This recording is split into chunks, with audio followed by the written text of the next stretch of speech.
औज़ुबिल्लाहि मिनश्शैतानिर्रजीम बिस्मिल्लाहिर्रहमानिर्रहीम अस्सलामु अलैकुम वरहमतुल्लाहि वबरकातुहू। सूरह तौबा या सूरह बराअत मेरे सामने और आयत नंबर 4 है, पारा नंबर 10 है और रुकू नंबर 7 है। मुश्रिकों का जिक्र हुआ था आयत नंबर 3 के आखिर में। अल्लाह तबारक व तआला ने फरमाया कि उनसे कहो कि अल्लाह तबारक व तआला को वो आजिज़ नहीं कर सकते, और दूसरी बात ये कह दो कि उनके लिए, काफिरों के लिए दर्दनाक अजाब है।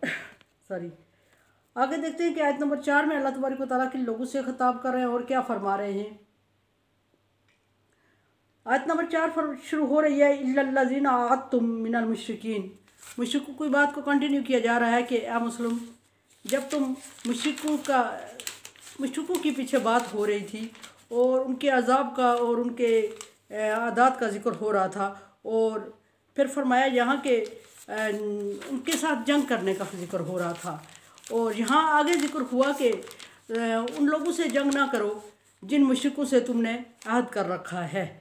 आहद तुम जिनसे तुम्हारा आहद है, सुम्मा लन यनकुसू शैया, फिर उन्होंने अपने आहद में कमी बेशी नहीं की। वो मुश्रिक, आहद का जिक्र हुआ, और वो मुश्रिक जिन्होंने आहद किया और तोड़ दिया बार बार, और बार बार आहद करते रहे और तोड़ते रहे, तो मुसलमानों को हुक्म हुआ कि जब तुम्हें महसूस हो कि ये आहद तोड़ने लगे हैं तो तुम्हें इजाज़त है, तुम भी आहद तोड़ने का ऐलान कर दो और हज अकबर के दिन का ऐलान कर देना। यहाँ फरमाया कि लेकिन वो मुश्रिक, इसका मतलब है कि मुश्रिक को भी अल्लाह तबारक व तआला ने एक कैटेगरी में शामिल नहीं किया, एक कटोरे में नहीं लाया। वो मुश्रिक जो तुम्हारे दोस्त हैं और जो तुमसे याद कर चुके हैं, किसी भी मुल्क के हों, किसी दूसरे मुल्क का एग्रीमेंट हो, या अपने मुल्क के अंदर रहते हुए अक़लियत के लिहाज से उन्होंने एग्रीमेंट किया हो कि इतने साल तक जंग नहीं होगी, और फिर उन्होंने उस आहद में कमी बेशी नहीं की, उस एग्रीमेंट को तोड़ा नहीं खुद, और फिर किसी ऐसे ग्रुप की भी मदद नहीं की जिन्होंने तुम्हारे ऊपर चढ़ाई की हो या जिन्होंने मुसलमानों के साथ जंग करने का इरादा किया हो, तो फिर उन मुश्रिकों ने जिन्होंने मुसलमानों के साथ आहद किया था उन्होंने उनकी मदद ना की हो और ख़ुद भी कोई कमी बेशी आहद में ना की हो, तो उनके साथ अपने किए हुए आहद को पूरा करो। लम यनकुसू कुम शैया, जिन्होंने आहद में कमी बेशी ना की हो, व लम युज़ाहिरू, और तुम्हारे साथ जंग करने वालों का साथ तावन भी ना किया हो, अलैकुम अहदुन अतिम्मु इलैहिम अहदा इला मुद्दतिहिम, और तुम्हारे ऊपर भी लाजम हो जाता है कि तुम भी उनके साथ किए हुए वादे की, आहद की पासदारी करो। शुरू में एक बात जिक्र हुई थी पीछे कि अगर मुसलमान तुमसे मदद चाहते हैं, मदद मांगते हैं, सूरह अनफाल की आयत थी, और इस सूरत को इसीलिए बाज़ मुफक्रिन ने सूरह अनफाल का हिस्सा करार दिया है कि कुछ चीज़ें इसमें उसकी कंटिन्यू हो रही हैं। फरमाया था कि अगर मुसलमान तुम्हारे से मदद मांगते हैं मजहबी तौर पर, तो तुम्हारे अलैकुमुन नस, तुम्हारे ऊपर लाजम हो जाती है उनकी मदद करना। लेकिन अगर उन लोगों के ख़िलाफ़ मदद मांगते हैं जो हैं तो गैर मुस्लिम, लेकिन उनसे तुम्हारा एग्रीमेंट, तुम्हारा अहद हो चुका है, तो उस सूरत में तुम अपने अहद को पूरा करोगे, उनकी मदद नहीं करोगे, सिवाय इसके कि वो तुम्हारे मुल्क पर ख़ुद हमला कर दें या अपने अहद को तोड़ दें। तो फिर नबी सल्लल्लाहु अलैहि वसल्लम को हुक्म होता है कि आप उनको, अगर वो सुलह के लिए आमादा होते हैं,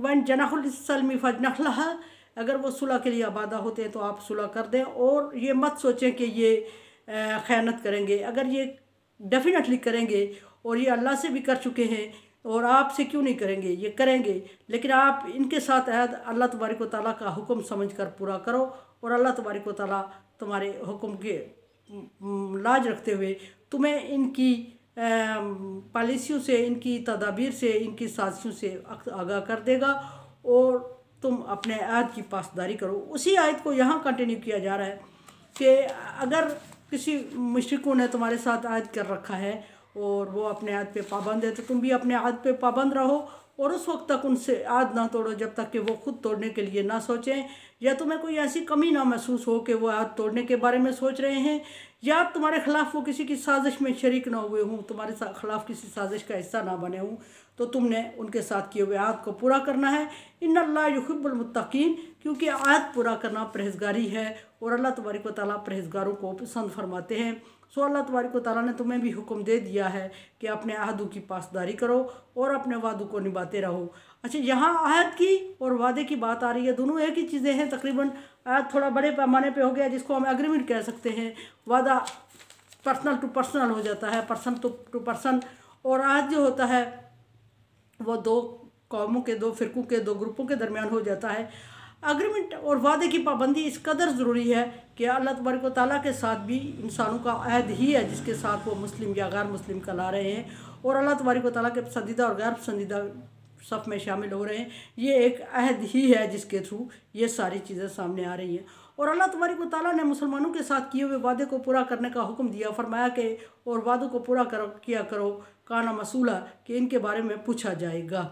हाँ, वो अहद अल्लाह के साथ हो तो भी पूरा किया करो, हाँ वो अहद आप आपस में बहन भाइयों की सूरत में हो तो भी पूरा किया करो, हाँ वो मुसलमान भाइयों की सूरत में आपस में हो तो भी पूरा किया करो, हाँ वो किसी और रिश्ते के दरमियान हो तो पूरा किया करो सॉरी हाँ वो किसी हाँ वो अहद किसी ग्रुप और फ़िरके के दरमियान हो तो भी पूरा किया करो, हाँ वो अहद किसी मज़हब के दरमियान हो, मज़ाहिब के दरमियान हो तो भी पूरा करो, हाँ वो अहद किसी कौमों के दरमियान हो तो भी अहद को पूरा किया करो। अहद पूरा करने जब अहद कर चुके हो आप, तो अहद पूरा करने के बारे में हुक्म यह है कि उसको पूरा करो। ये हुक्म कहीं भी नहीं है कि उसकी छानबीन करो कि अहद है किन लोगों के दरमियान। अहद हर सूरत में पूरा करने का हुक्म है और हर सूरत में इसको अल्लाह तबारक व तआला की रज़ा की खातिर पूरा करो। हाँ वो गैर मुस्लिम से भी है तो भी हम अहद को पूरा इसलिए करें कि अहद अल्लाह की रज़ा के लिए पूरा कर रहे हैं। अल्लाह की रज़ा के लिए कैसे है, वो गैर मुस्लिमों से है क्योंकि ये हुक्म अल्लाह तबारक व तआला का है और अहद पूरा करने का हुक्म अल्लाह तबारक व तआला ने दिया है। और ये मुसलमानों से हो तो भी अल्लाह तबारक व तआला का हुक्म समझ के पूरा करो, गैर मुस्लिमों से हो तो भी अल्लाह तबारक व तआला का हुक्म समझ के पूरा किया करो। फ़ैज़ान सलाह अशहुरुल हुरुम फ़क़्तुलू मुशरिकीन हैसु वजदतुमूहुम वख़ुज़ूहुम वहसुरूहुम वक़उदूहुम लहुम कुल्ला मरसदिन। और जब हुर्मत वाले महीने ख़त्म हो जाएं, यहाँ हुर्मत वाले महीनों का जिक्र आया है। कल बात हुई थी कि अल्लाह तबारक व तआला ने साल को 12 महीनों में डिवाइड किया है और यहाँ फरमाया कि हुर्मत वाले महीने जब ख़त्म हो जाएं तो जिन मुस्लिम मुशरिकों से तुमने आहद नहीं किया हुआ है, जिस तरह वो तुम्हारे साथ सलूक करेंगे उसी तरह उनके साथ सलूक करने का हुक्म दिया गया है। जिस तरह वो मुसलमानों को तकलीफ़ देते हैं, कत्ल गारत करते हैं। वसना अशहुरुल हुरुम, अच्छा अशहुरुल हुरुम का मतलब 4 हुर्मत वाले महीने हैं और वो कल जिक्र हो चुके हैं। रजब है, मुहर्रम है, ज़िलक़अदा, ज़िलहज्जा है। और उन 4 महीनों में कहीं भी, वैसे एक बात और है कि मुसलमानों को कहीं भी जंग में पहल करने का हुक्म या हथियार उठाने का हुक्म नहीं है जब तक कि उनकी जान और माल को ख़तरा न हो जाए। लेकिन जब जान और माल का ख़तरा लाहक हो जाए और वो हुर्मत वाले महीने हों और उसमें अवॉइड करना चाहिए कि किसी और तरह मसले का हल हो जाए। अगर किसी और तरह मसले का हल नहीं निकलता तो फिर जान बचाने के लिए हथियार उठाने की इजाज़त उसमें भी होती है, हुर्मत वाले महीनों में भी होती है। और हुर्मत वाले महीनों के अलावा भी इसी तरह का हुक्म है। फरमाया कि जब हुर्मत वाले महीने ख़त्म हो जाएं तो उनको जहाँ मुशरिकों को पकड़ो, उनको अगर वो कत्ले आम करते हैं, अगर वो जंग व जदल की सूरत में हैं तो उनको पकड़ो और उनको कैद रखो और उनके रास्ते पे बैठो। और जिस तरह वो तुम्हें ब्लैकमेल करते हैं, लूटते हैं, मारते हैं, कत्ल गारत करते हैं, उस तरह तुम भी उनके साथ सलूक करो। ये हुक्म हरगिज़ नहीं है कि बग़ैर किसी वजह के मुसलमानों के साथ, कुफार के या मुशरिकीन के साथ जंग व जदल किए जारी रखो और जंग व जदल करते रहो अगर तुम्हें उनसे ख़तरा है या नहीं है। अगर ख़तरा नहीं है तो फिर उनको भी अमन का हक़ हासिल है, उनको भी अमन दो। और एग्रीमेंट नहीं है तो भी एग्रीमेंट की सूरत में, अगर एग्रीमेंट है तो उस सूरत में भी एग्रीमेंट पूरा करने का हुक्म है।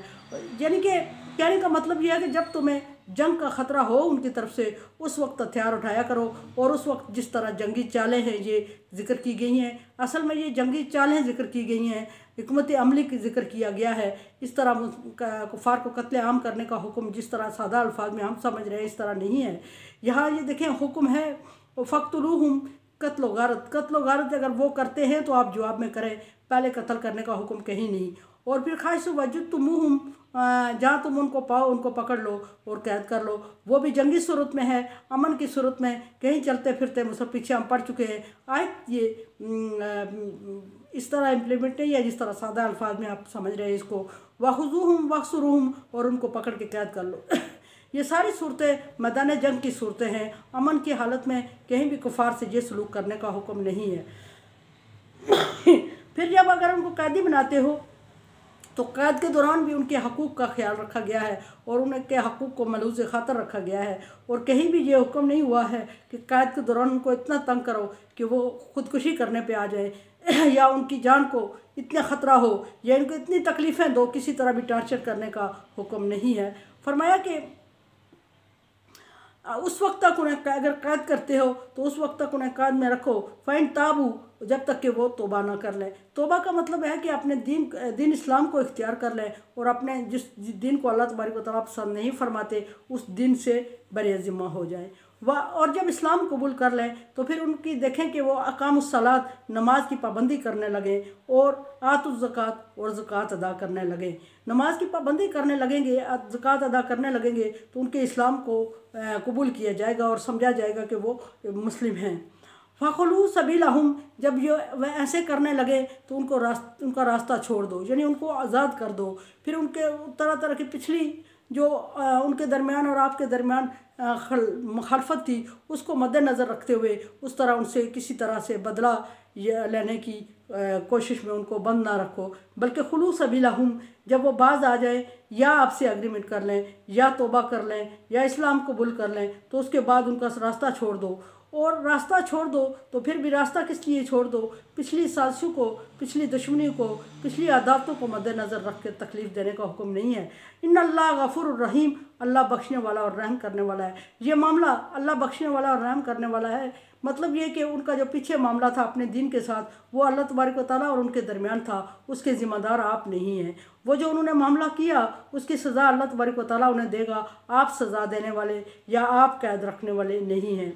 और गफूरुर रहीम, अल्लाह तबारक व तआला आपको भी रहम करने और माफ़ करने का हुक्म देता है, मुसलमानों को भी, और ख़ुद भी बख्शने वाला और रहम करने वाला है। और जो भी गैर मुस्लिम जब कलमा पढ़ लेता है तो उसको पिछले गुनाहों की या पिछली ज़िंदगी की ताना दे के उसकी ज़िंदगी को अजीर्ण नहीं करना चाहिए और उसके ख़िलाफ़ ग्रुप नहीं बनाने चाहिए, ग्रोहबंदी करके उसका जीना हराम नहीं करना चाहिए और उसको टॉर्चर नहीं करना चाहिए, पहले ज़िंदगी की याद दहानी करवा के तंज करके उसको खौफज़दा नहीं करना चाहिए कि तुम काफर हो और हमेशा के लिए उसके लेवल लग जाए। काफर का ऐसा नहीं है। जब वो इस्लाम कबूल कर चुका है तो अल्लाह तबारक व तआला जब पिछले गुनाह और पिछली कोताहियाँ माफ़ कर चुके हैं तो फिर इंसान के लिए भी अल्लाह तबारक व तआला का ये हुक्म है कि वो उसकी पिछली चीज़ों को याद ना करवाए उसको और उसके ऊपर एक लेवल समझ के उसको हमेशा के लिए काफर कह के तानाज़नी करे और उसके ख़िलाफ़ ग्रोहबंदी करे और उसको तनहा करे, अकेला करने की कोशिश करे और उसको पिछली ज़िंदगी और गुनाहों को याद दिला के